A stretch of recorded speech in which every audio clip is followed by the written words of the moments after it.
Good morning, everyone, and mabuhay. Welcome to the Fiesta of Imagination webinar series of the Philippine Future Thinking Society, or PhilFutures, in the celebration of its first founding anniversary. For today, PhilFutures, in partnership with the Pamantasan ng Lungsod ng Valenzuela, the first local university to become its institutional member, presents the futures of local colleges and universities. This virtual activity is very timely as we all recognize the important role of LCUs and our local government units in promoting quality, accessible, and inclusive higher education for the future of our youth, particularly in this new normal. The Philippine Futures Thinking Society is the first and the only professional futurists, future scholars, and practitioners organization in the country envisions to ignite the Filipino Hiraya, meaning the fruit of one's hope, dreams, and aspirations. It also means imagination and vision through the power of foresight. Its mission is to advance and democratize futures thinking in the Philippines through impact foresight education, research, training, and advocacy. Field Futures aims to collaborate with experts, thought leaders, the academe, private and public sector, civil society, government agencies, NGOs, and other potential partners to build the country's futures intelligence system to improve our prospects of shaping a better future for our country. This activity will not be possible without the help of PhilFutures headed by its president, Dr. Lizan Perante Calina, and the national officers, and of the Pamantasan ng Lungsod ng Valenzuela, headed by our Mayor Rex Gatchalian and our University President, Dr. Nedenia Turalba. To start today's event, may I call on the President of the Pamantasan ng Lungsod ng Valenzuela, Dr. Nedenia C. Turalba, for her welcome remarks.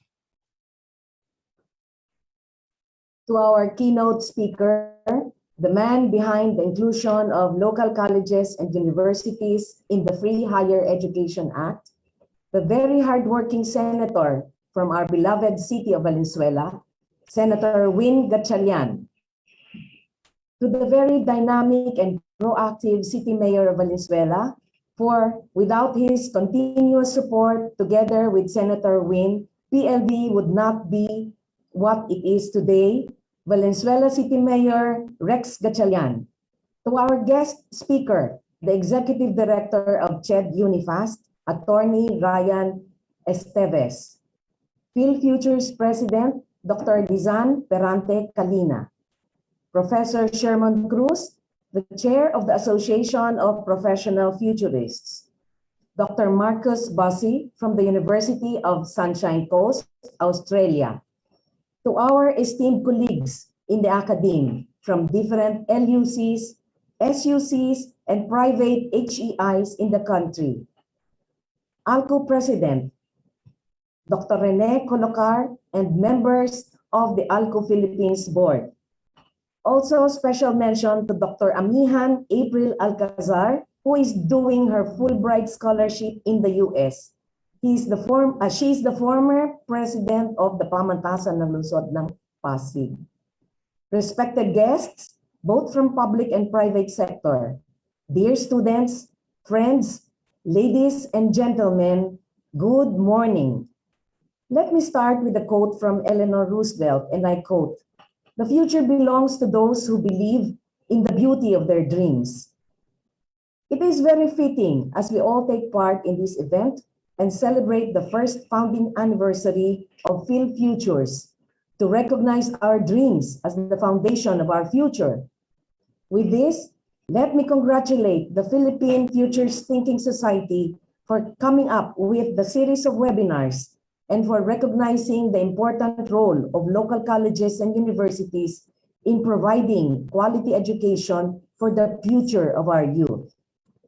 The Pamantasan ng Lungsod ng Valenzuela, or PLV for short, is a local university established by the city government of Valenzuela in 2002. It is a higher educational institution fully recognized by the Commission on Higher Education. PLV takes pride in being a founding member, the first local university member, and an active institutional partner of the Philippine Futures Thinking Society. And as we fulfill its mission and reaffirm our commitment to advance and democratize futures thinking in the Philippines through impact foresight education, capacity building, research, policy studies, collaboration with different stakeholders, training, and advocacy. This activity is our first collaboration with PhilFutures. We hope that this webinar, no matter how concise this may be, will be enlightening and engaging as we roll out our discourse toward the fulfillment of the mission of the Philippine Futures Thinking Society. Thank you very much, and Hiraya Manawari po sa ating lahat. Thank you very much to our dear University President, Dr. Nedenia Torralba. To continue, let me call on to give her special message, the woman behind the Philippine Futures Thinking Society. Dr. Lizan E. Perante Calina is the current Dean of the Development Academy of the Philippines, Graduate School of Public and Development Management. She is also the President of the Philippine Society for Public Administration and the President of the Philippine Futures Thinking Society. She serves as one of the board members of the Washington Global Institute. She is a distinguished academic scholar, an international publication awardee, author of books and journals, both local and international, and a resource person in capacity building programs and conferences in the field of governance and public administration. Dr. Perante Calina enriched her expertise through vast educational experiences, including her attendance in various executive courses, namely the first knowledge-based management program under the leading Asia of the Japan International Cooperation Agency, or JICA, and the National Graduate Research Institute for Policy Studies in Tokyo, Japan, and the Leadership Academy for Development of Stanford University in 2015. She recently finished her Futures Masterclass to Policy at the National University of Singapore Lee Kuan Yew of School of Public Policy. She has undergone training on public policy case writing and case teaching, the trainers workshop organized by the Asian Development Bank, and the rule of law under the Stanford University's LAD. Dr. Perante Calina is an alumna of the University of the Philippines, Diliman, where she finished her master's and doctorate degrees in public administration, and of the University of Negros Occidental Recoletos for her undergraduate degree, where she finished cum laude. Ladies and gentlemen, the President of the Philippine Futures Thinking Society, for her special message, Dr. Lizan Perante Calina. Thank you very much, Professor Mitch, for that very kind introduction. And thank you for your patience for reading that a bit long CV of mine. So I'd like to greet everyone. Happy morning.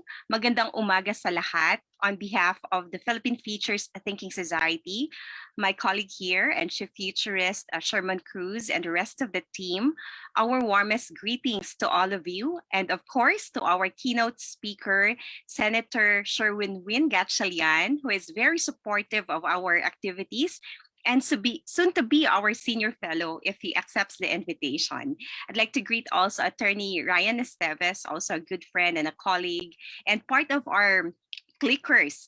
It's a program at the DAP Graduate School wherein we infused futures thinking, and I'm sure he already applied and operationalized his concept note at the Commission on Higher Education, and of course he received an award for that. One of the best papers at the graduate school. To President Nedi Torralba, our good friend and supporter. And soon we will launch our first hub at the Pamantasan ng Lungsod ng Valenzuela, because we will be having the Hiraya room. So thank you, President Nedi, for the support. And to Dr. Marcus Bussy, our Global Board Advisor, all the way from Australia. Has been with us since we started in June 2020. Thank you for that, Dr. Bussy, for the mentoring session as well. And to Professor Mitch Rivera, our membership and linkages director, who just accepted the invite a month ago. And to all of you, happy Fiesta of Imagination. So the celebration continues, and we are now on our third week of our Fiesta of Imagination. We had the grand opening last June too, talking about Tiraya foresight, and then we moved to discussing anticipatory governance towards a features-ready Philippine public service, and then we had our exclusive Features Thinking 101 training for the Department of Education. And we also had webinars on the features of human environment interactions, followed by the imagination in post-normal times. And then last Saturday, June 12th, we celebrated the Independence Day by looking at the features of geopolitics, and the most recent one, the seminar on the State of the Future Index and the real-time Delphi. So right now we are brainstorming on what will be the State of the Futures Index for the Philippines.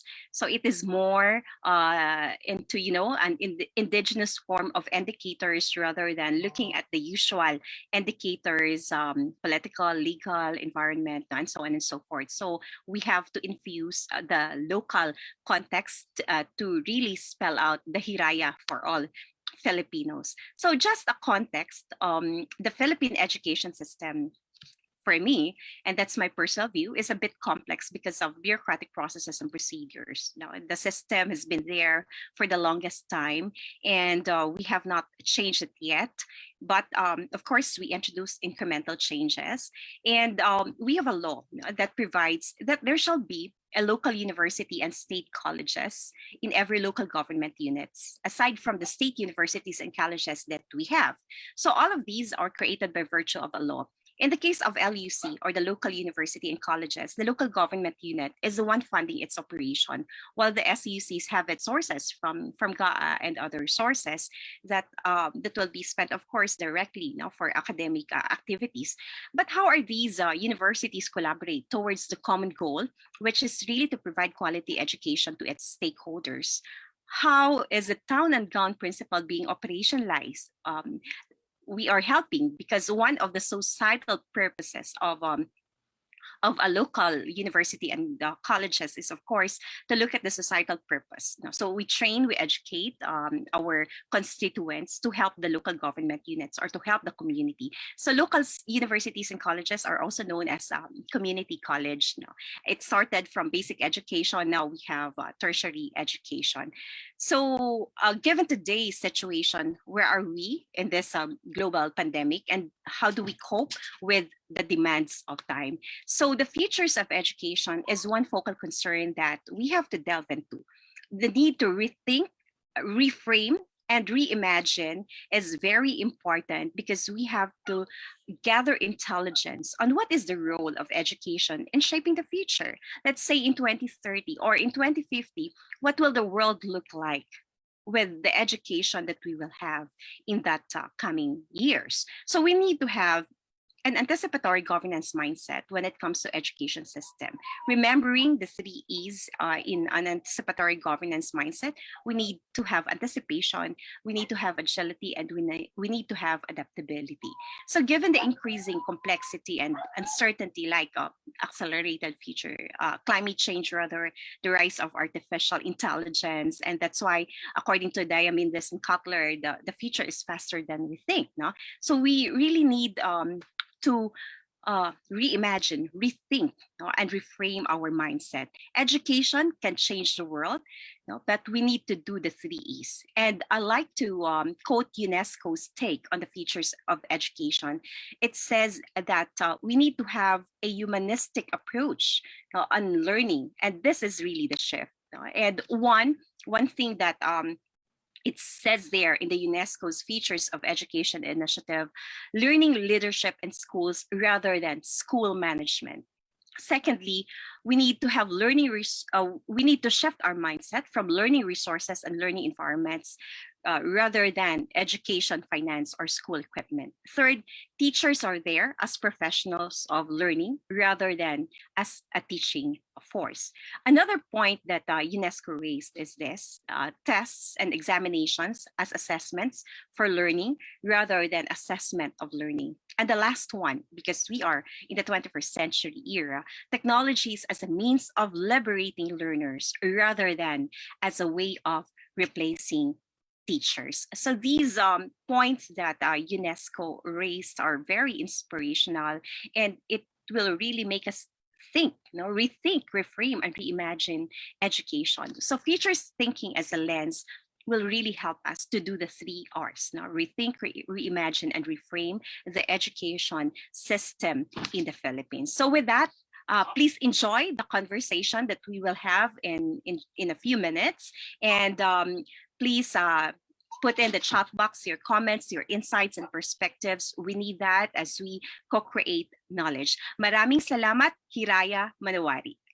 Thank you very much, President Dr. Lizan Kalina Hiraya Manawari, for that very stimulating remarks about the futures of local colleges and universities and the importance of the 3 A's, as we all gear towards inclusive educational development for the country. I would like to acknowledge the presence of the President of Taguig City University, Dr. Juan Berion, and the President of the City University of Pasay, Dr. Rosany Estuche, and also the President of the Pamantasan ng Lungsod ng Pasig, Dr. Amihan April Alcazar. Thank you, Professor. To continue, our keynote speaker continues to champion education advocacies that have become the hallmark of his distinguished 19-year career in public service. During his 9 years as chief executive of the city of Valenzuela, he set in motion a holistic education program for the Valenzuelanos, including the development of a world-class Valenzuela City School of Mathematics and Science, accessibility to college education, a school-based feeding program that mobilized communities, empowerment of parents through the Nanay Teacher program, and the continuous mastery of skills to strengthen competencies of teachers, among others. These programs transformed Valenzuela City's education system into one of the nation's best. As representative of the 1st District of Valenzuela, he filed in 2015 the original version of the bill that would radically expand access to college education for millions of Filipinos. The House Bill number 5905, more commonly known as the Free Higher Education Act. The measure eventually was signed into law in August 2017 as the Universal Access to Quality Tertiary Education Act, which mandates free college education to learners enrolled in state and local universities and colleges nationwide.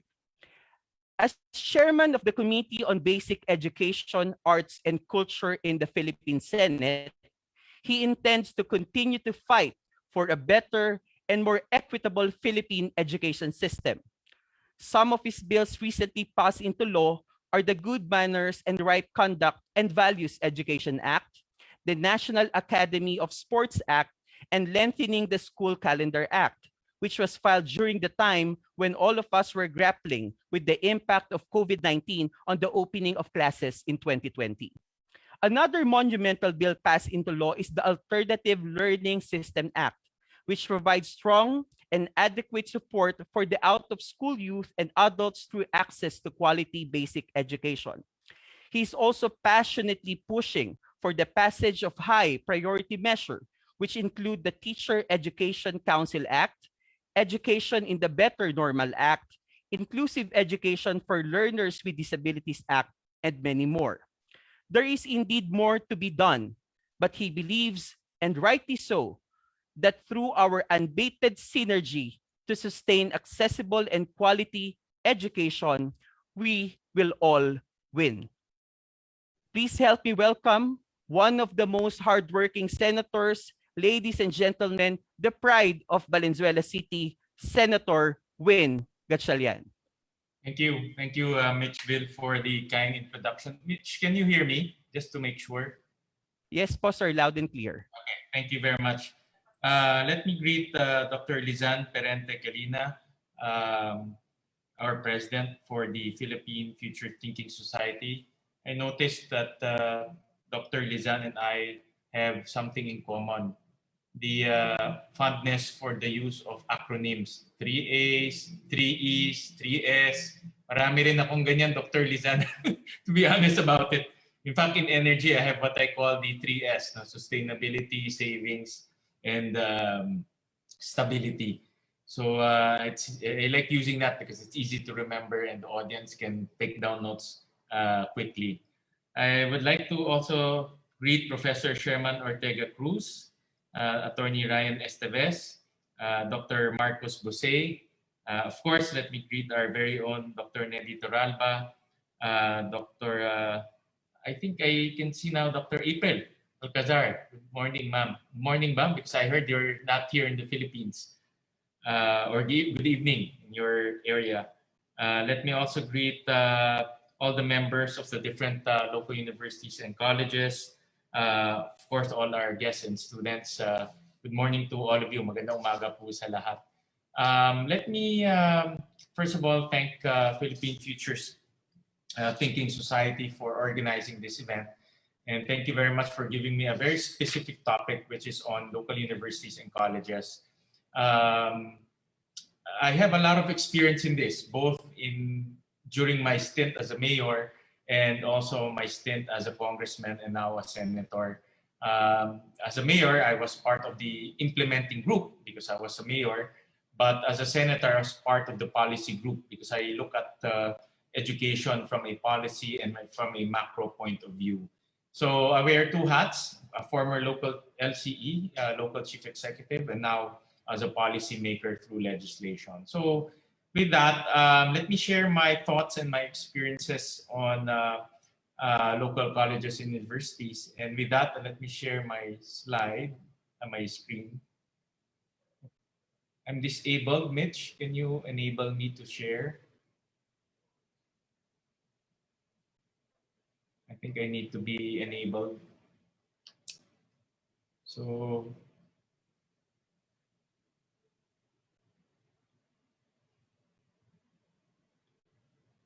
Sharing na po, Senator. now, okay. Okay, you can see that. Okay. So the assignment Dr. Lizan gave me is my thoughts on the futures of local universities and colleges. And this is really a timely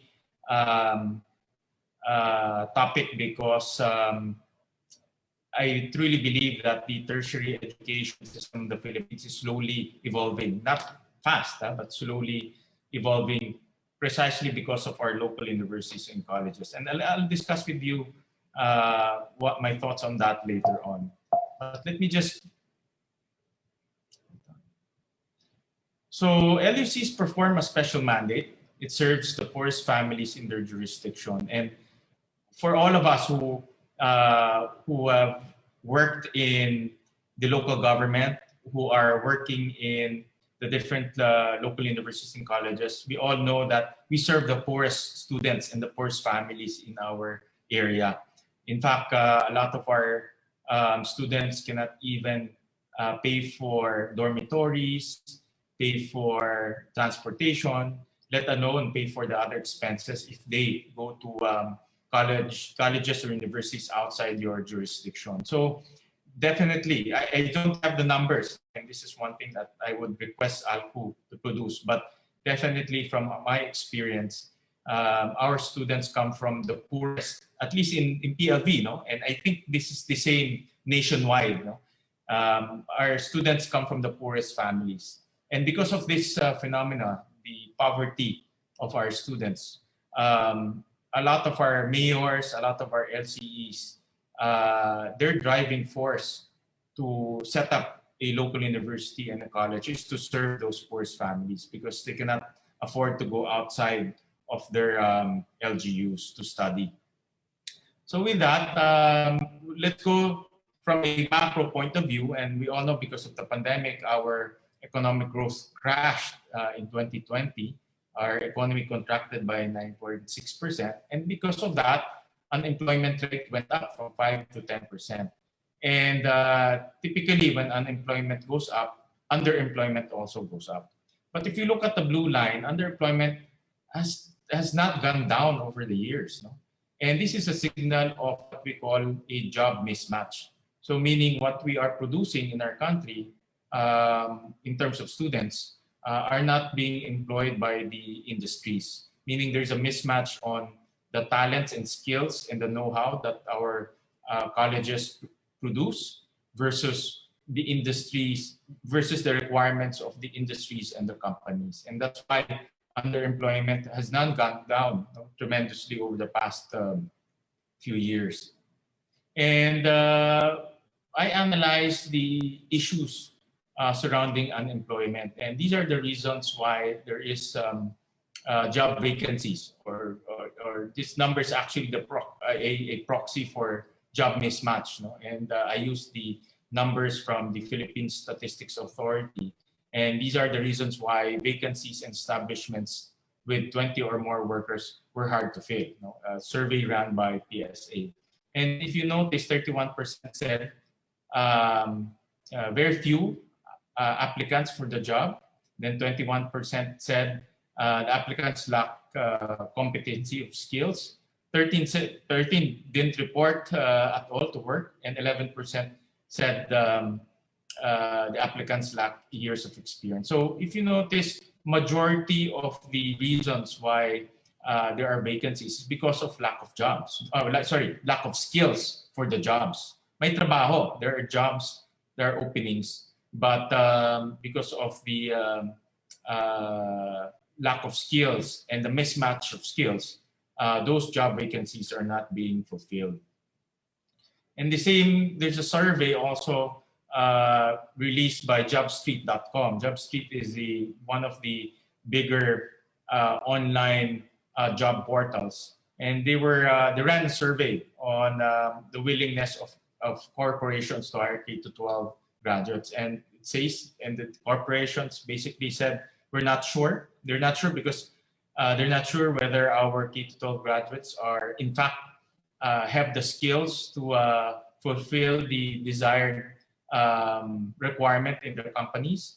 35% said they're not ready. They're not ready because the skills are not there. So if you notice, majority of the companies say that they're either not sure or not ready to hire our K-12. So meaning our K-12s are not equipped with the skills required by industries. Another proxy number for job skills mismatch. So aside from that special mandate that I mentioned before, that mandate of serving our poor constituents, there's also another special mandate that can be derived from our LUCs. And this is bridging the gap between jobs and skills. And the reason for that is LUCs are a special breed of colleges and universities. Special because they're small, they're nimble, meaning they're created locally. They have their own board of trustees to be accountable to. They have their local chief executive to be accountable to also. They don't have to go to Congress. They don't have to go to the Senate. They only report to their board of trustees, and most especially the local chief executive. And because of that nimbleness, they're responsive. They're very quick to adjust. So for example, the LGU requires, let's say, agriculture experts. They can respond quickly by launching a specific course to respond what the LGU needs. Even whatever skills the LGU itself will need. Like for example, if you need a social worker, the LUCs can now launch, the LUCs, because of its nimbleness, can launch a social work course and supply the local government. It's also autonomous. It doesn't report to Congress. It doesn't report to the Senate in terms of budget. It only reports to the mayor and also to the board of trustees. And it's well connected. When I say connected here, connected to our constituents. And this is very important and a special feature of the LUCs, because LUCs are local. You get the sentiment of our constituents very fast. you empathize with their plight. You empathize with their what they are facing.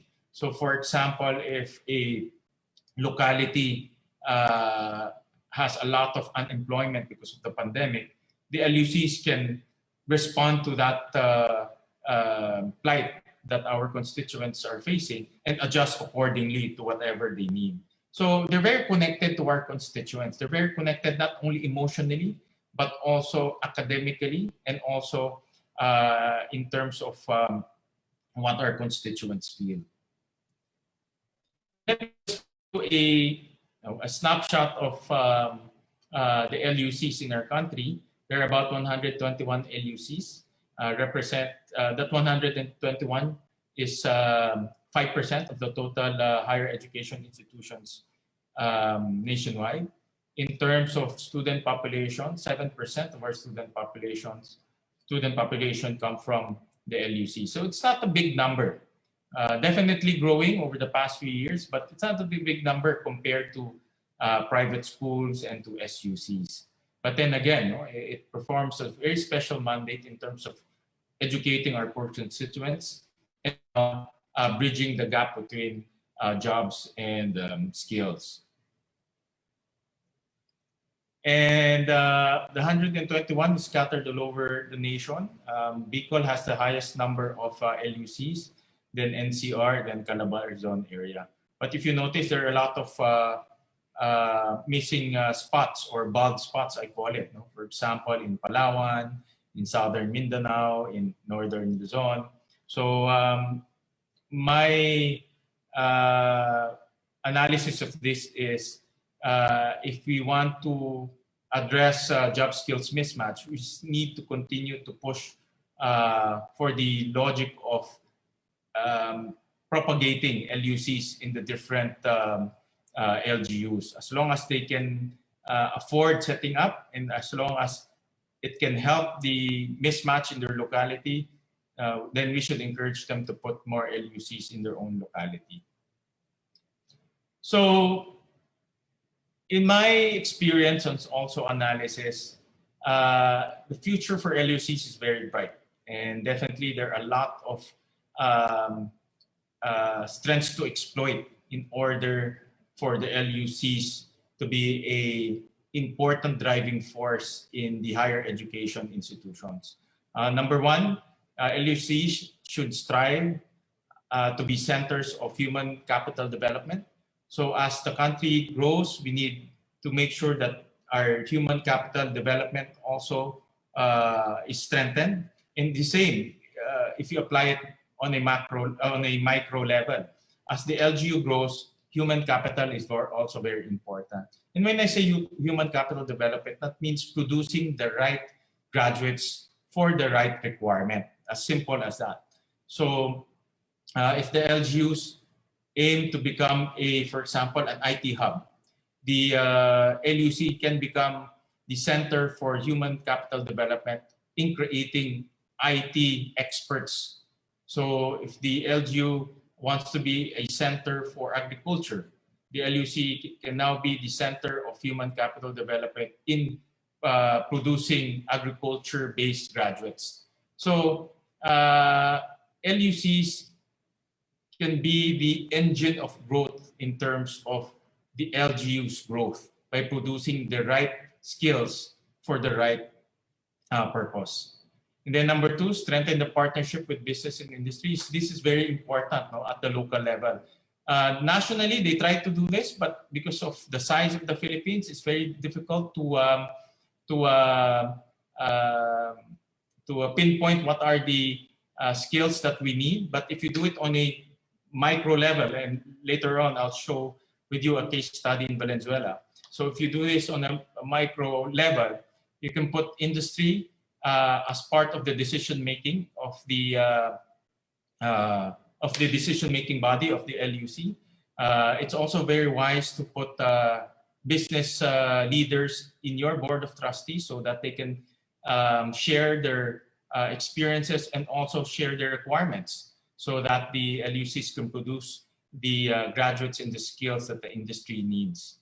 Number three, LUCs need to be made a key part of any long-term development plans of the LGUs.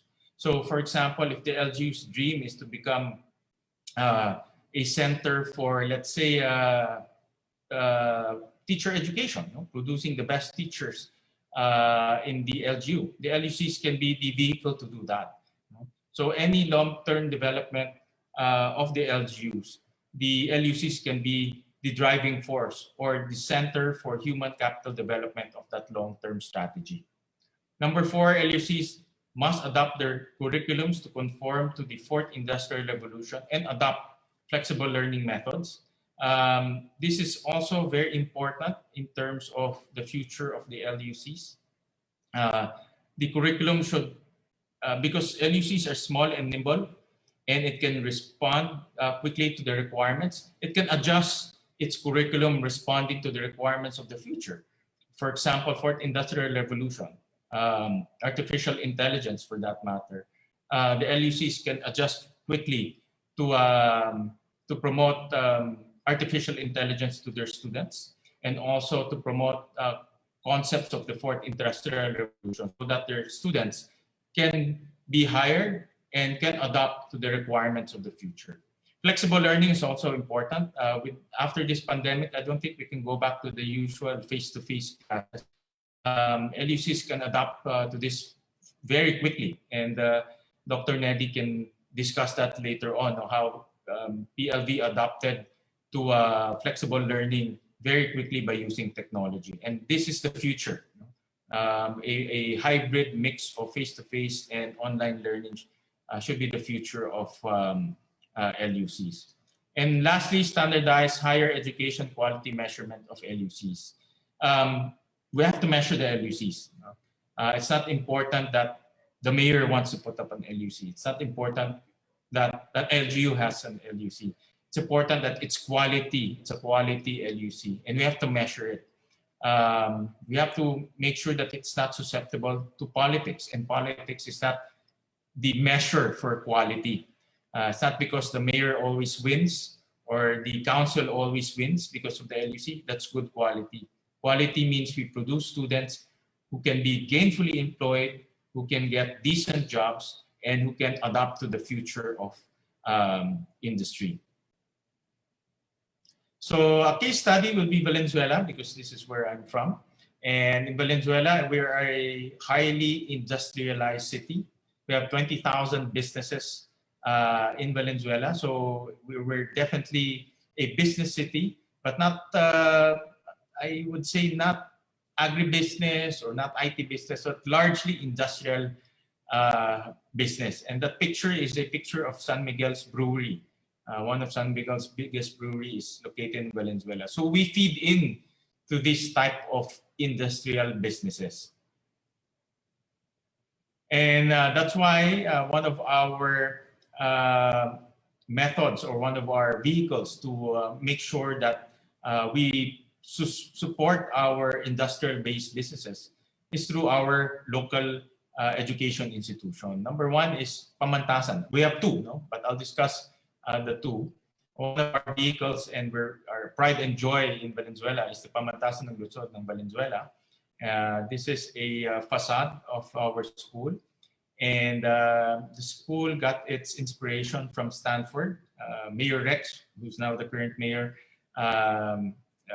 patterned this school from Stanford. And his vision and the vision of the city is to not only deliver quality tertiary education in the city, but for the students to enjoy Ivy League style or Ivy League-like of environment while they're studying. So, nice campuses or nice environments, not limited to private universities or to SUCs, but the LUCs can also deliver Ivy League-like type of environment in their own locality. So we want to be a model for other LUCs so that even you come from the poorest families, but you will experience Ivy League-like environment when you get your tertiary education. So this is our library, and this is a very important feature of the school because we also promote collaboration among students, and information technology is also very important in um, our schools. Another institution, and this is probably a lesser known but equally important, is the Valenzuela City Polytechnic College. And this Polytechnic College um, uh, gives out short-term courses and ladderized courses to our students. And some of them are not as high-tech as what we see, but it's important. Like for example, this picture is a welding certificate course that we give. Welding might not seem high-tech, but 10 years from now, 20 years from now, we will still need welders. In the same manner, automotive technicians. We have a course in automotive repair. It might not seem sexy, but 20 years from now, we will still have vehicles. And when you have vehicles, you will still need automotive repairmen. So these are the courses that we teach, including entrepreneurship, like dressmaking. Again, it might not seem sexy. It might not fit in that fourth industrial revolution concept, but then again, we will still wear clothes 20 years from now and 50 years from now. So we will still need people to sew our clothes and to make dresses. And that's why we also have this type of courses, because we foresee that there are main staple courses that we will need 20, 30, even forever for that matter. But we also recognize that these courses needs to be upgraded. No? For example, dressmaking, the design of dressmaking, which is a value-added skill. We're also looking into that. So in Valenzuela, these are the courses we teach in PLV. If you just take a look at the courses, we have business administration, education related, accountancy, social science, engineering, information technology, and public admin. There are only two sectors that our graduates will end up working in. Number one is in our business community, the one I showed you earlier in our industry-based businesses. And number two, in our LGU. So we designed the PLV courses in such a way that our graduates will end up working either in the LGU or working in our businesses. So we feed into the requirements of our industry as well as the requirements of our LGUs. In the same manner, majority of our graduates work in Valenzuela. And that's what we want also, for our students to stay within Valenzuela and feed into our industry and our LGU. Our view is if they stay in Valenzuela, not only do they contribute to the goals and the aspirations of Valenzuela and the long-term vision of Valenzuela, but they also contribute economically by spending in Valenzuela, by staying in Valenzuela, and raising their families in Valenzuela. And this is our goal. Hopefully, all of these circles will be blue at one point, but we're also very proud that they are also working outside of the city, contributing to the economic growth of the country. So the LUCs are not without challenges also. Number one, prone to politicking because LUCs are created locally, and the mayor has a lot of political influence over its creation. It's also prone to politicking. And then number two, LUCs may be left behind. If the new mayor or the new CEs are not education inclined, he might strip off the LUCs of important budgetary requirements and it might be left behind. And then number three is long-term planning may be difficult because of the 3-year cycle of mayors. It's very difficult to plan ahead, because there's uncertainty every 3 years. And in fact, if your mayor is strong and he can finish 9 years, there's still uncertainty after 9 years. And long-term planning is very important in any organization, especially LUCs, because you have to plan your requirements. You have to plan what type of courses you have to launch. You have to plan what type of professors and skills you have to get in order to fulfill those courses. So these are the challenges that LUCs typically face. And that's why I filed this Senate Bill number 370. In short, no? This provides some mandatory framework or mandatory guidelines for the establishment and operation of LUCs. Mandatory guidelines such as, for example, there should be what I call a China wall between the operations of the LUCs and City Hall to make it less susceptible or near zero susceptibility to political interference. Like, for example, how the LUCs are managed should be professionalized.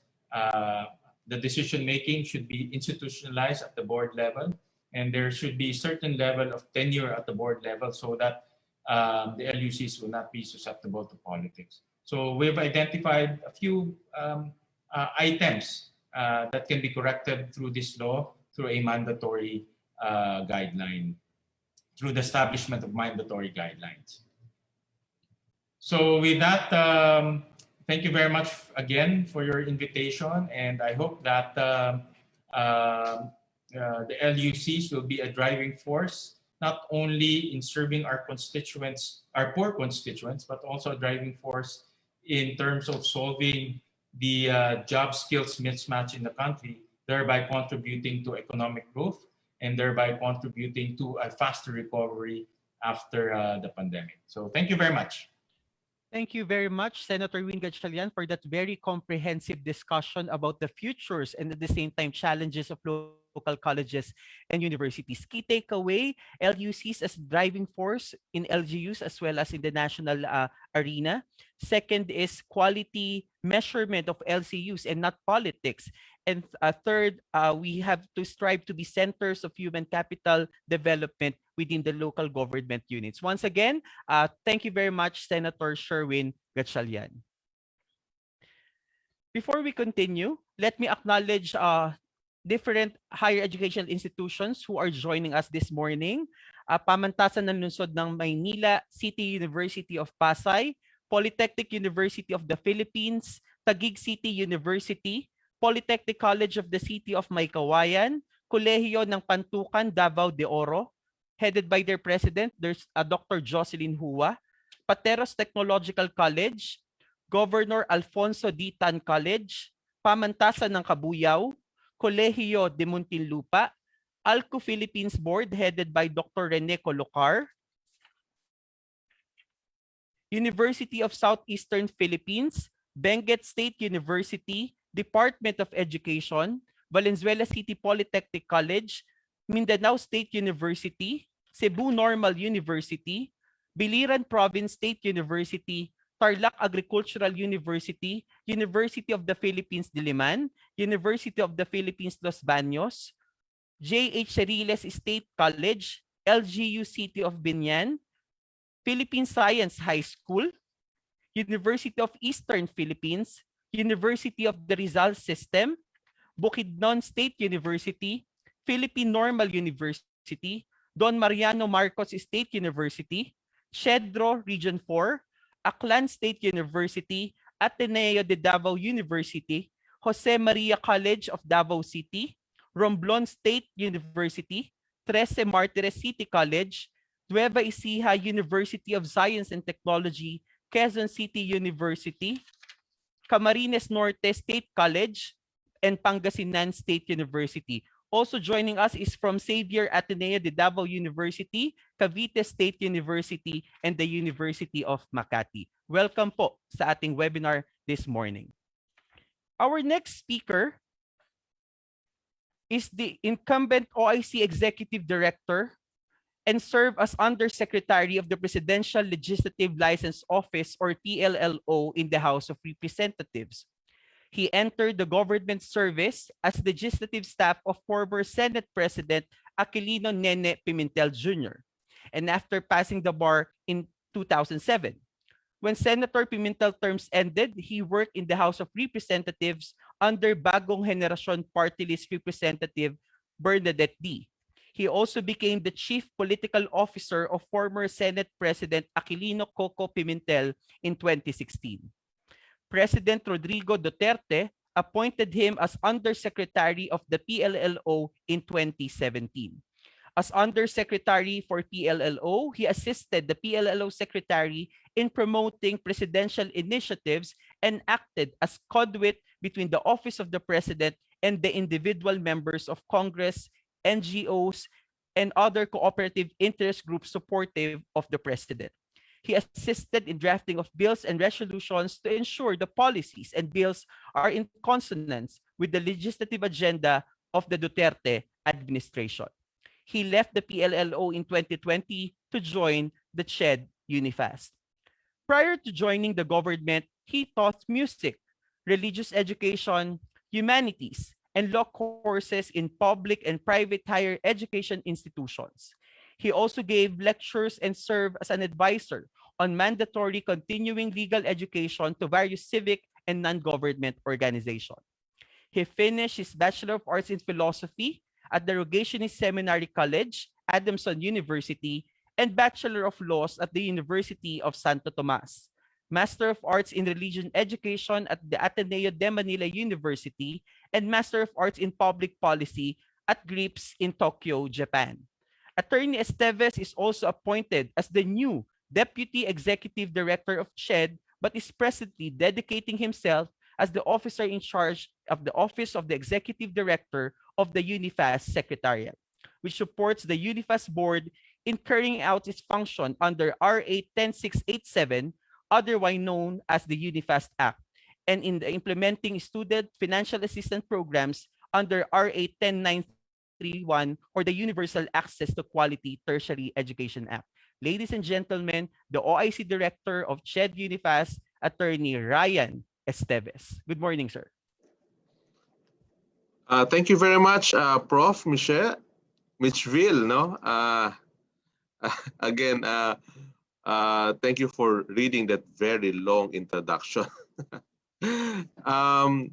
So good morning sa ating mga nakikinig at nanonood sa ating webinar for today. I would like to greet first for Senator Sherwin Gatchalian, our champion of education in the Senate. I had a chance to basically work with him when I was still with the Senate, and I know Senator Gatchalian is really a visionary in terms of education. No, and of course I would like to also greet Dr. Marcus, the senior lecturer in History and Future Studies of University of Sunshine Coast, Australia.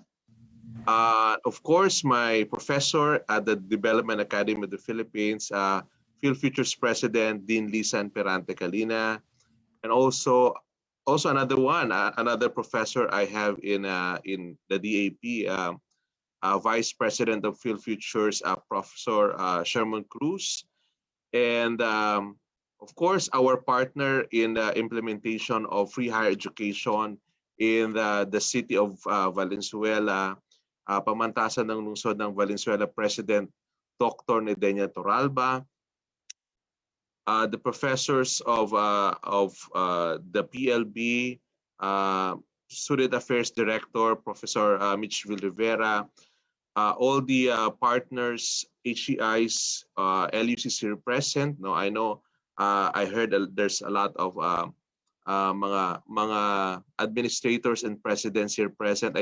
I can see Dr. Johnny Birion, my very good friend, Dr. Rene Colocard, the chair, the president of the ALCU, and the rest of our partner local universities and colleges in the Philippines. So to all the organizers and collaborators of this webinar series and other invited guests, a pleasant good morning and a happy working Monday to all of you, all of us. So I would like to give my felicitations to the first founding anniversary of Phil Futures, and congratulations to you, and thank you for letting me be a part of the celebration through the webinar series.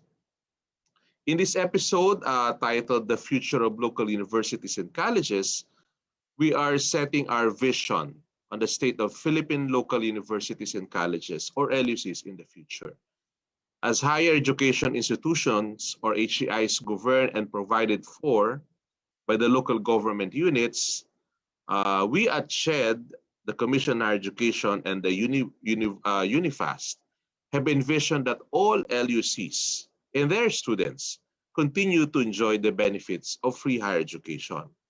So as you may recall, in 2017, when President Rodrigo Roa Duterte signed this monumental Republic Act 10931, or the Universal Access to Quality Tertiary Education, and we believe that this is one of the best legacy that President Duterte could really leave the Filipino people.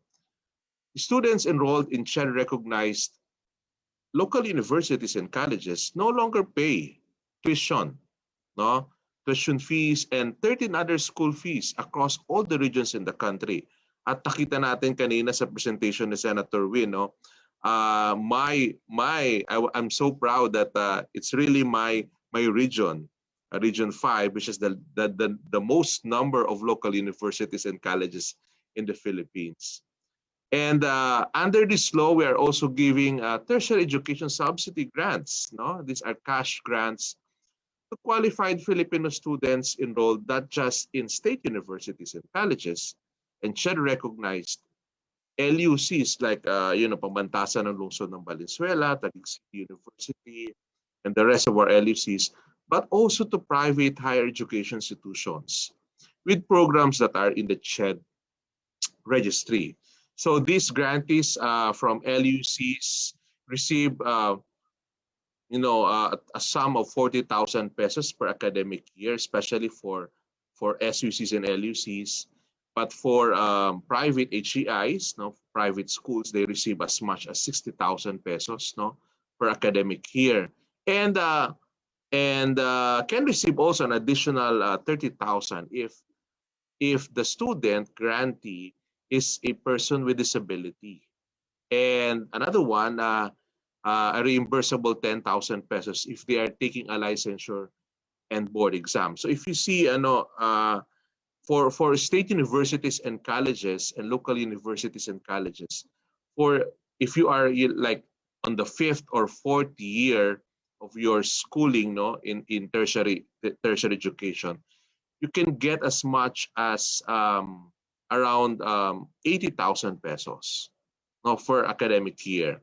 But for private HEIs, the student grantee, the test grantee, can get as much as 100,000 pesos.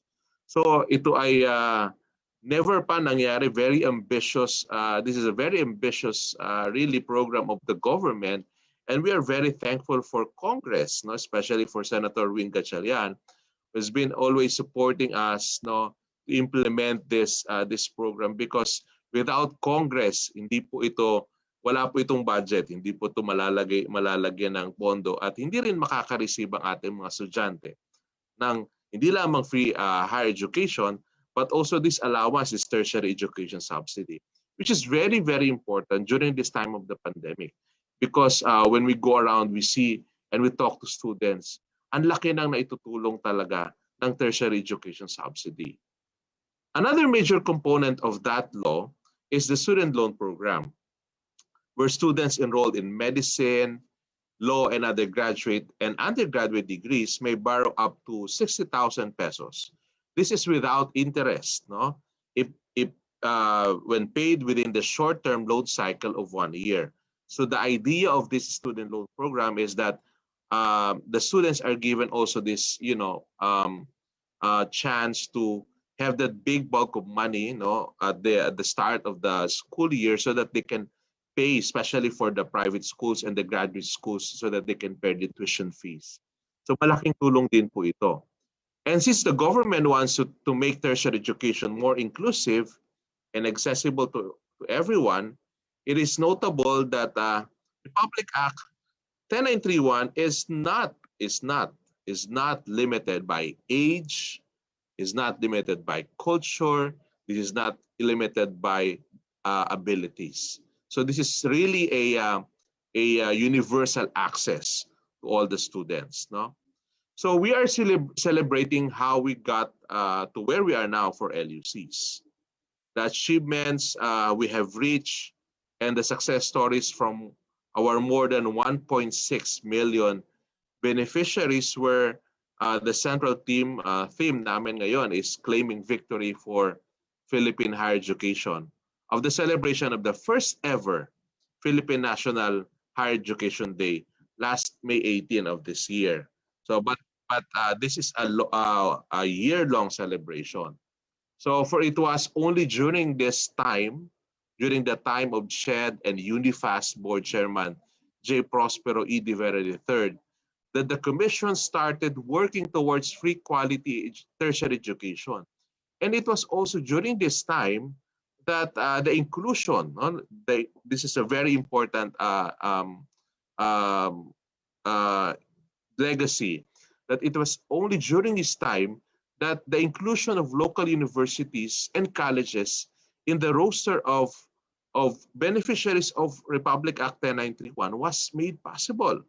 So hindi po ito nangyayari sa history ng ating Philippine higher education, but only during this time, during the time of the President, President Rodrigo Duterte, during the time of Senator Wing Gatchalian as the chair of the education in the Senate.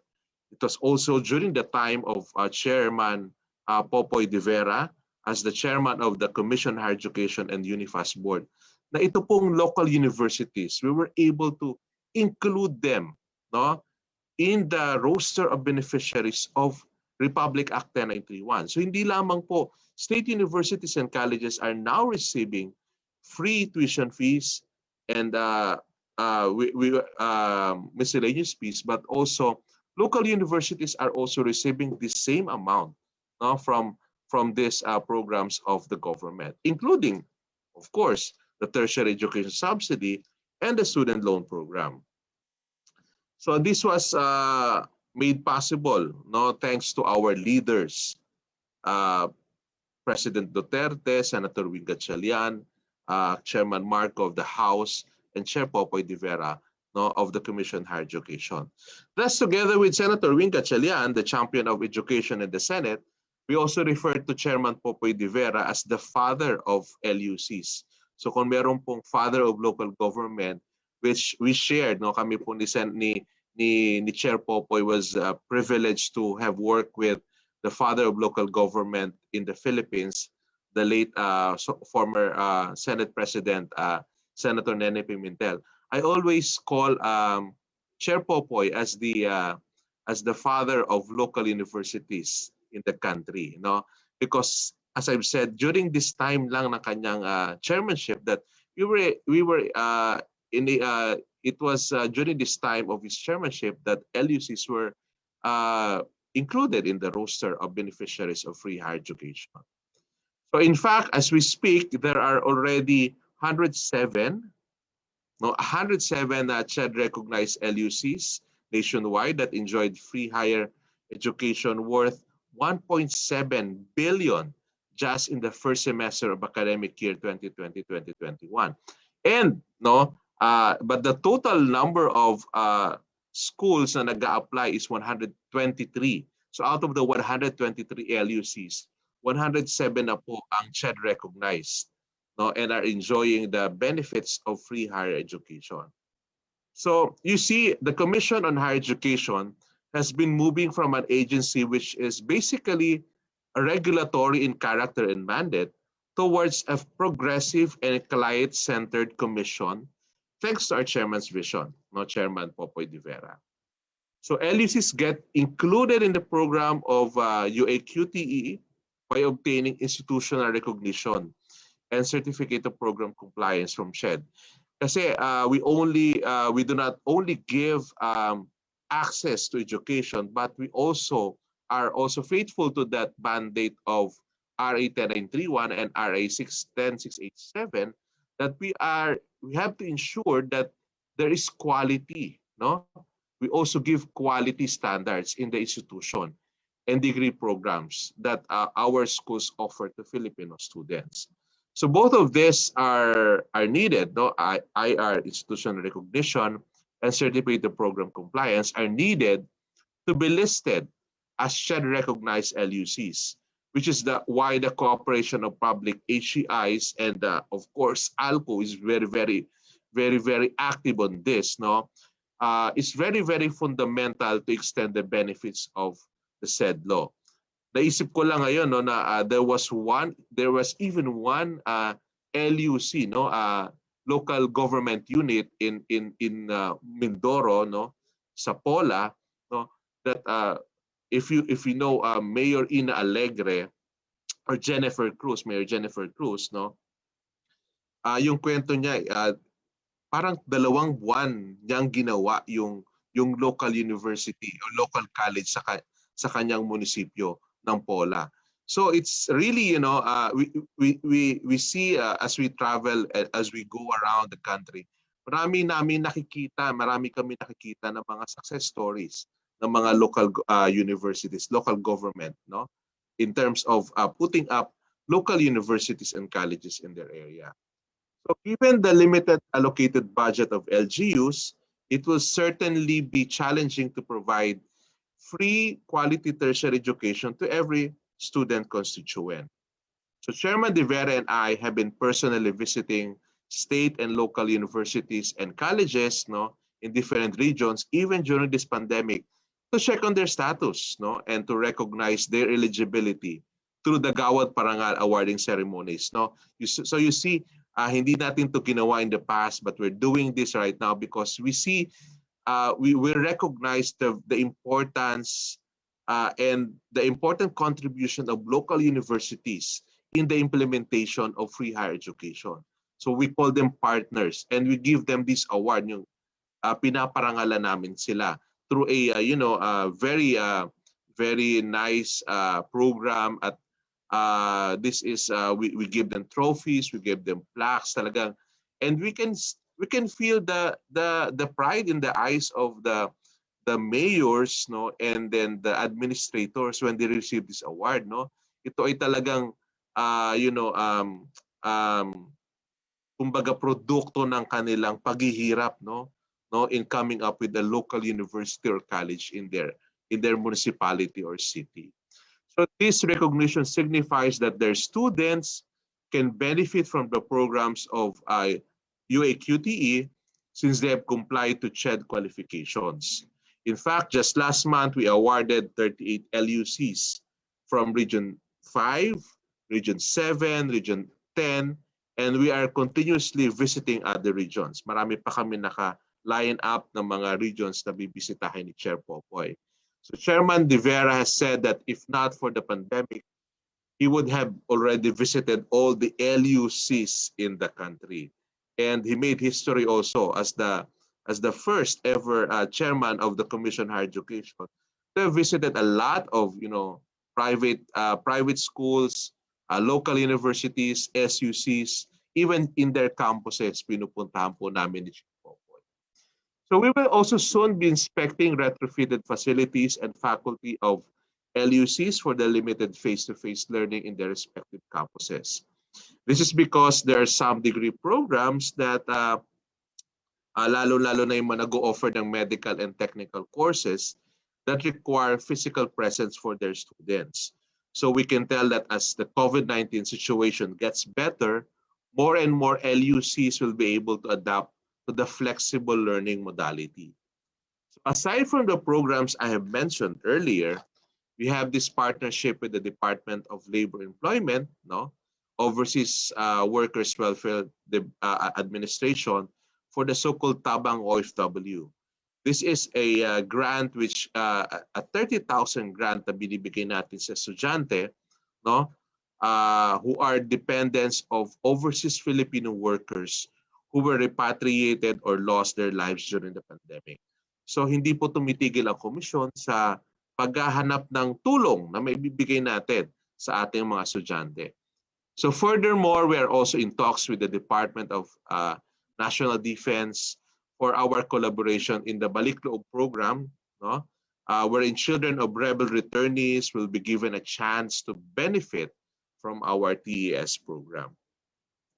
We believe that investing in education is the best investment a country could ever make. And ang sinabi ko nga kanina, this free higher education is one of the best legacy of the Duterte administration. So that generations after generations, the nation, the Filipino nation, will reap its benefits, for we will produce more productive professionals who will be leaders and forerunners in the future. So with that, we must strive to have students in local universities and colleges be part of the ever-growing list of beneficiaries of RA 10931. So the future of LUCs has begun, and it will, only take a few more years to see its fruition. And free higher education is on its way reaching all LUCs for students. Sana makapag-comply na yung the rest of the 123, no? And we are very proactive, helping them how to comply with the SHED requirements so that all the 123 LUCs that applied will soon be in the roster of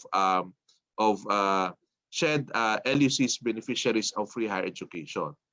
So ultimately, the vision that we have is to produce more professionals who will be able to lead in the future and contribute to the progress of our nation. So the pandemic happened to us, and no one in the world is prepared, for the disruption it will create to sectors in our society, particularly in the sector of education. There is the possibility that we won't be returning to the normal way of things now. So it's important that we build on the already ongoing efforts of developing our system for online and remote learning and help our students and their families in coping up with the challenges of learning while keeping ourselves safe and protected. So the philosopher Confucius, who had great foresight, had said, "A man who does not plan long ahead will find trouble at his door." And Benjamin Franklin has said that by failing to prepare, you are preparing to fail. So with Fail Futures, we are assured of an organization that has the power of foresight, no? And by thinking forward through education in research. So once again, I would like to end my my talk, no? Once again, congratulations to Field Futures, which is also I'm also one of the members, no, and to our partner local universities and colleges, and of course, congratulations to Pamantasan ng Lungsod ng Valenzuela, no. Thank you very much to all our partner HEIs here present. Maraming salamat at magandang umaga sa ating lahat.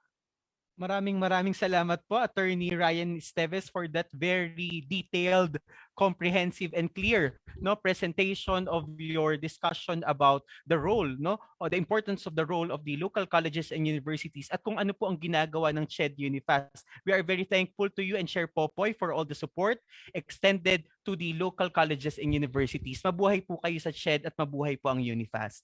Maraming salamat, ED Ryan. And now, for their reaction about this webinar on the futures of local universities and colleges, we are very honored to be joined by Dr. Marcus Bossi from the University of Sunshine Coast, Australia. Good morning, Dr. Marcus. The floor is yours. Thank you very much. I appreciate being here. I want to congratulate Phil Futures on their first birthday. Happy birthday to you. Happy birthday to you. I think it's wonderful, and I hope to be invited to more of your birthday parties in the future. I also want to thank Dr. Nissan and Professor Sherman Cruz, Senator Gachalian, and all of the beautiful community that comes together. And I'm very impressed just to see the numbers, 150 plus people here. To hear some reflections from all of the panel. For me, I'm as a futurist, and of course as not an expert in the local education policies of the Philippines, I see parallels with Australia. For a start, my university is a small, new, local, regional university. It's 23 years old or something like that now.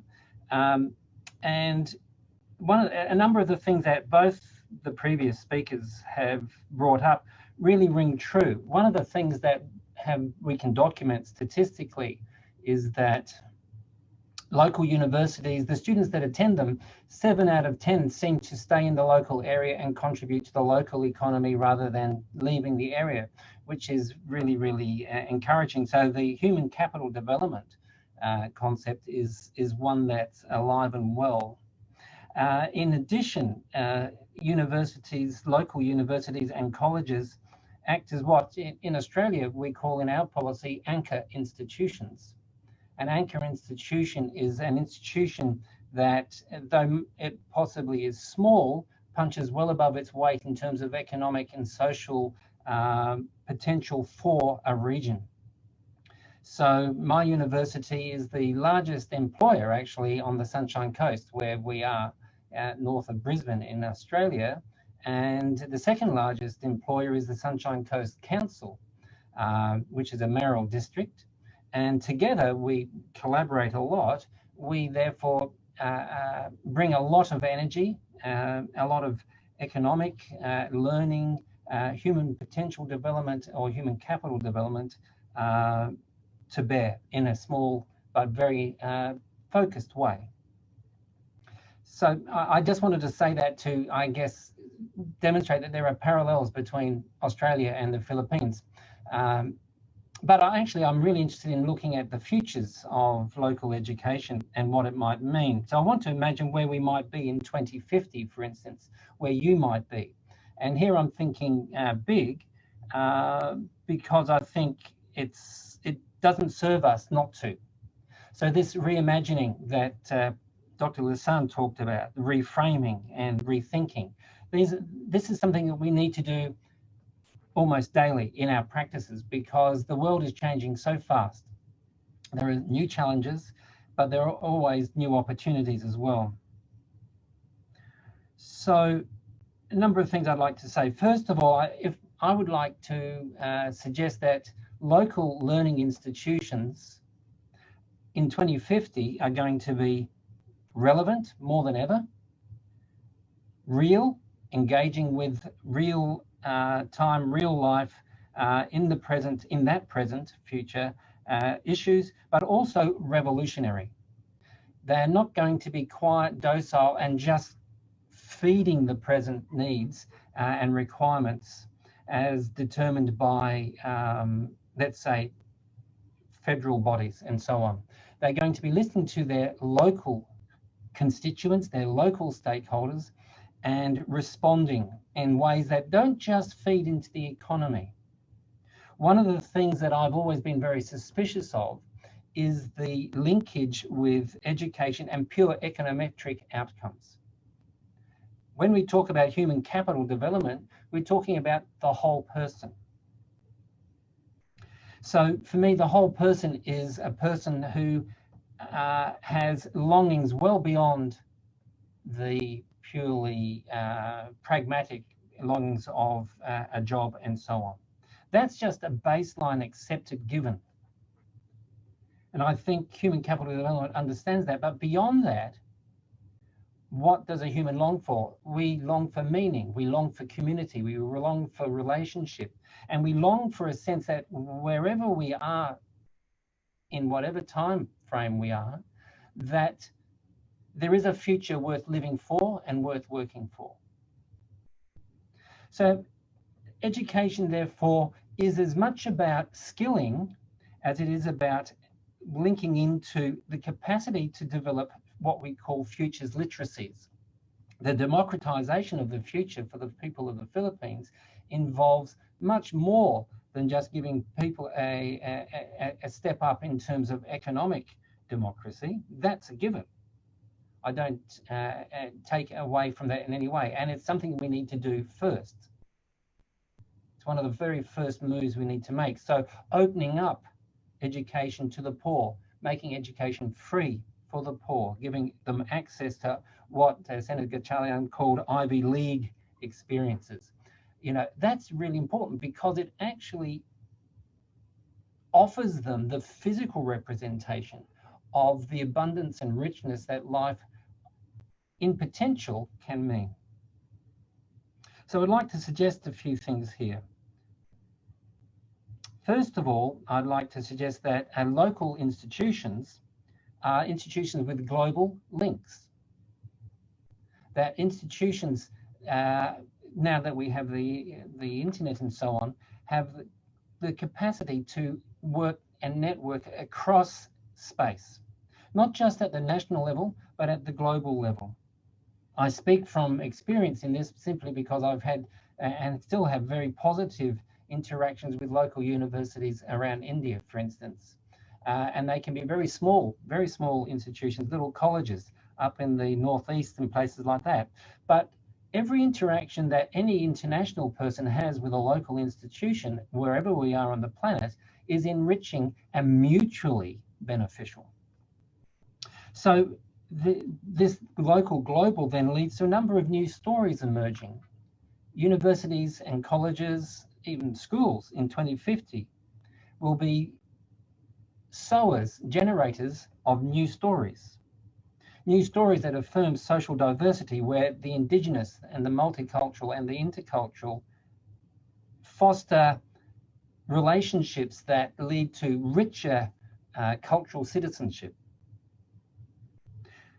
New universities in this period, local universities, will also engage with generating the thinking and the capacity around sustainable economies and sustainable economics. Given the major changes on the horizon in terms of resources, particularly given the kinds of disruptions that COVID has already illustrated, sustainable economics at the local level is going to be more important than ever. And local universities, local institutions of learning can be very much innovators in that space. But speaking about innovation, that's something else that leadership can be shown in at the local level. Leadership with vision, pragmatic, but also visionary, is required. And I think we'll see more and more of this. And by 2050, it should be very much in evidence. And we will see interesting, rich, and meaningful collaborations between business and government, educators, indigenous people, and so on. Another area in which news stories, I think, are very much needed for and called for is in the area of ecology and renewal. Local universities, definitely so in Australia, but also as there's the Eco-University Alliances, which is a global alliance and so on, in universities and in learning institutions that invest in understanding, advocating for a broader understanding of what to be human means. Education that is what I would call neo-humanist, offering a very broad conceptualization of the more than human dimension in which all human culture, all human learning, economics take. So that placement within a broader story, again, offers us new opportunities to develop futures literacy that is not just anthropocentric, because I think we all know that the anthropocentric is one of the problems that we have faced over the last 20 to 40 years, particularly in the time of neoliberalism, but for many centuries before that, with colonialism, imperialism, and so on. So what else can we say about a local learning college in 2050? Well, we can look at the fact that it is human scale. One of the things that students at my small university really appreciate is the fact that they get to know their lecturers, their teachers, their professors, and so on. But they also feel at home. It's a scale at which they can feel part of a family, a big family, but a family still. So that human scale is important. But it's also that something else that's really important to acknowledge is that at the local level, learning institutions can also become very niche, offering niche value to their communities, to their stakeholders, and so on. So again, universities at the local level are relevant. They are real because they are very much intimately involved in the realities of their local communities, but they're revolutionary. And I want to come to that term because to me, futures literacy opens up the potentials for learning to aspects that were previously part of the learning equation. Let's say cultural richness to do with whether it's history, geography, poetry, literature, and so on, but also to what those mean in terms of developing human potential or human capital. When I think about institutions, I often look to the boards that govern them, the governance area. And I know that the previous two speakers are very much aware of the importance of boards in their relationship, in their role at managing local institutions. But I would like to suggest that boards give us a sense of the DNA, the cultural, the educational, the pedagogic, the visionary DNA of an institution. So we need on such boards, we need very practical and pragmatic people, business people. We need people in touch with policy and governance. But we also need young people, for instance. We need a representation of young people. We need a balanced gender equation there. But I think it's really important. I would suggest that we also need poets and artists and musicians and people like that on a board. That we need people who come to the project of local community education with broader visions than the simply, inverted commas, utilitarian, so that the education mission never gets consumed by simply the pragmatic. We need the pragmatic, but we also need the visionary. And that, I think, is very much part of what democratizing the future means. Democratizing the future, in my book, means enabling cultural awareness, enabling economic capacities, enhancing them, but also in feeding the capacity for people to be visionary. That means be agile, responsive to new emerging issues, able to read the present with an eye on the future, but without losing touch with the deep traditions of the past. All of which speak to a broader educational vision. So for me then, think about how our boards are constructed.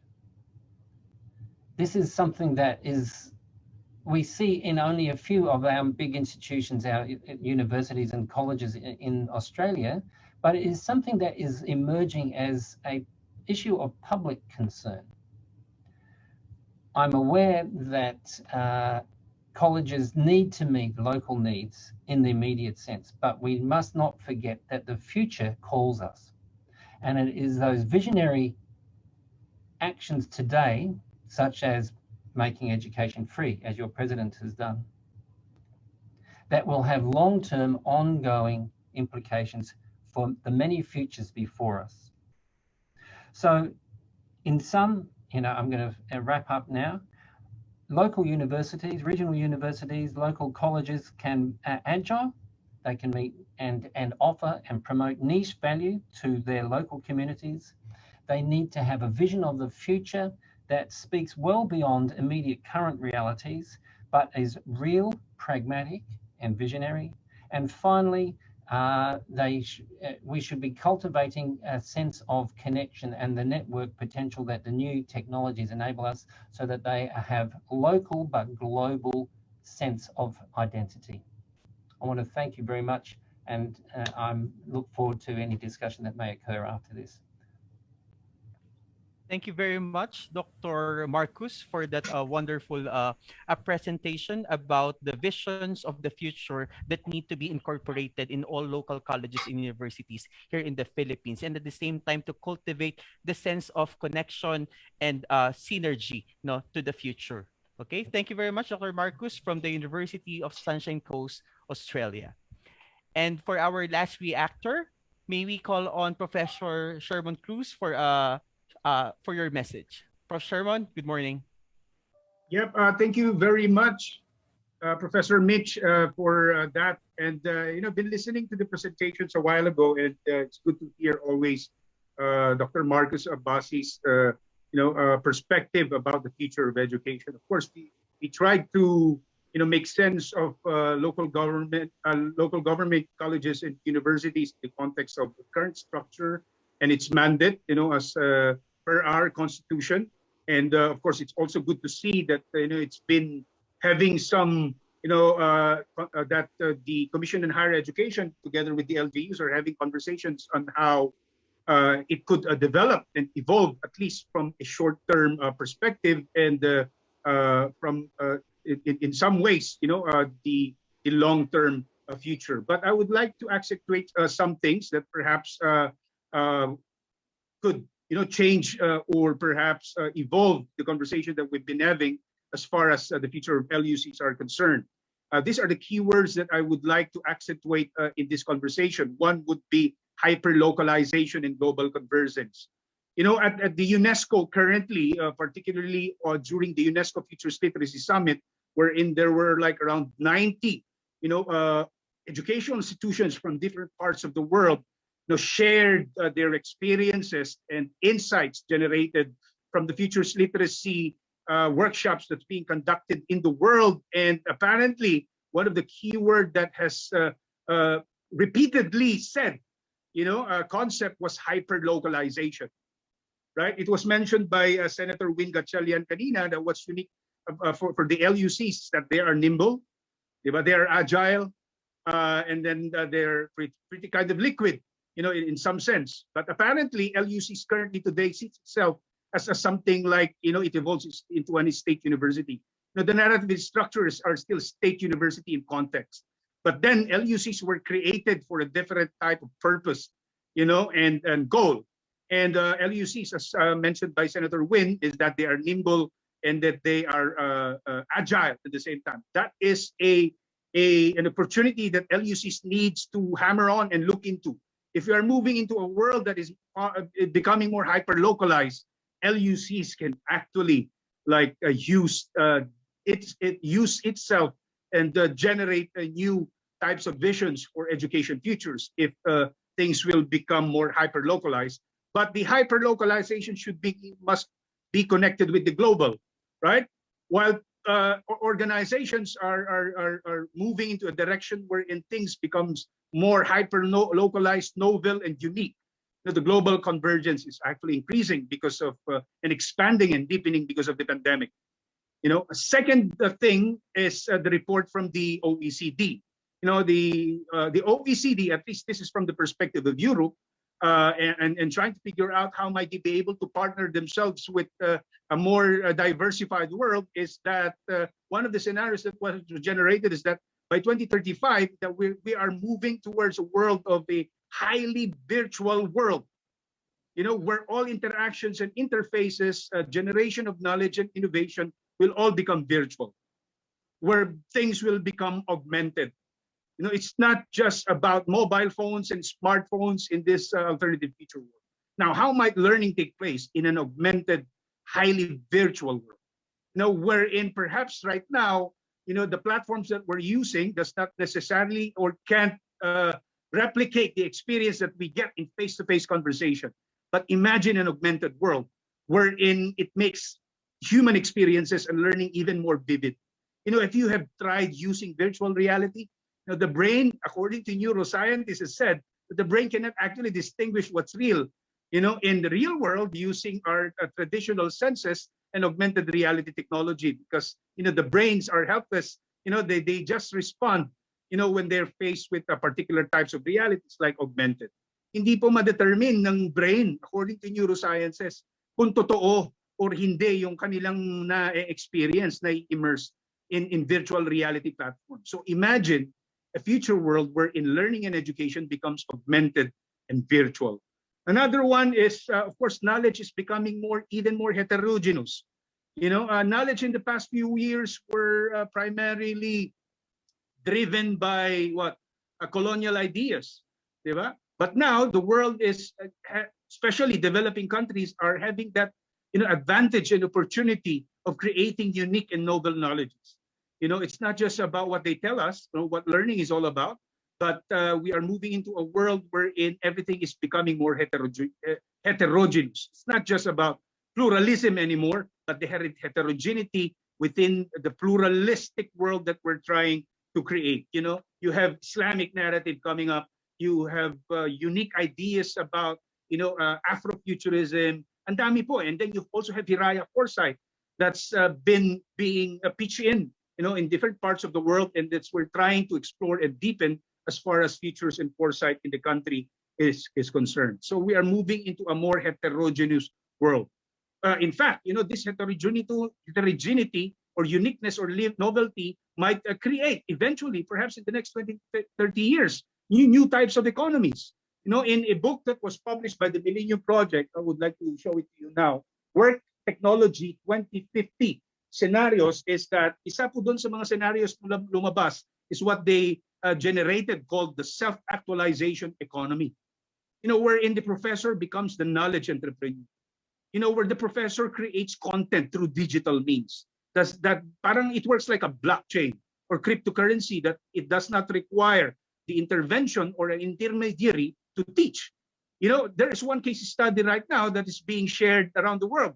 One professor that has like around 5 million students at $50 per course. Imagine that. If you'll be able to create a platform on an ecosystem that enables the professors of PLV or our local universities and colleges to develop knowledge, without necessarily having to, like some institutional barriers or constraint, would we have even a better learning world if PLV can provide those kinds of ecosystems? You have a global reach without necessarily being local. So my questions are, does PLV or LUCs need to operate using an SUC framework? Does it need to be a state university and colleges really? Or can it emerge and evolve in a hybrid form, wherein it answers, resolves, provide the services that SUC cannot provide, wherein SUC does have a constraint. Another question is that does it need to be only industry future? Do we need to create a learning model wherein we only subscribe the needs of the global industry or the industry-driven model? Can we develop or create a future wherein we enable our learners and our students to self-actualize, wherein they generate content themselves and create new ideas and content, on YouTube, YouTubers, especially those who are into knowledge content. I forgot the name of that kid who earns $35 million a month by just creating content. Pinapanood ng anak ko yun. My 4-year-old daughter is watching that. I forgot, Ryan's World. Yes, Ryan's World. At a very young age. Right now at this point, the entire family is actually has that business, wherein Ryan's World generate contents. He earns $35 million annually. Imagine that. If that is learning in the future. Now, can we provide opportunities for our students, develop their capacity to generate content themselves and not just absorb content? So I think the PLVs, while the mandate is local, we need to look global. PLV or LUCs can be a global learning institutions. While we serve locally, we enhance the LUC's global reach, by coordinating and collaborating. So also we have to go beyond economic growth, right? Go beyond economic growth. Try to explore ways by which we can engage our students in ways by which they could contribute in knowledge production and content, and not just develop the skills. Of course, skills are very important. That it gives us the job, the opportunity to participate in the industry market. But the skills that we must be developing is the ability of our students to imagine and invent new things.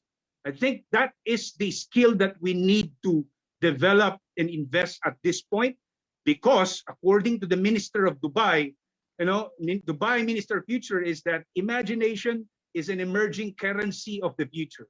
That will be the language of the global economy. That will be the currency of the future economy, imagination. So imagination can be used as an asset, a tool and a resource to innovate and change today.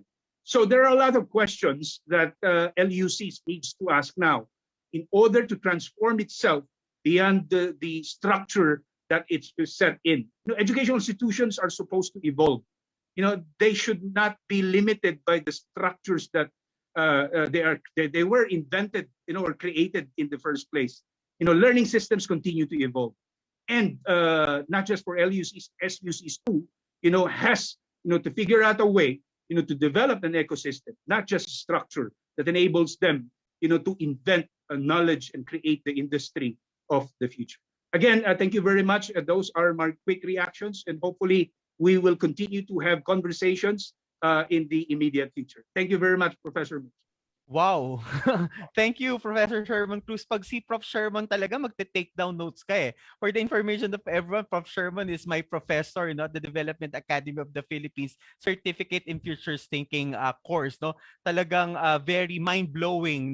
And at the same time, hindi ko alam kung matatakot ba ako dun sa 2050 scenario or may excite tayo. Kanina si Edie Ryan, natutuwa siya dun sa Ryan's World.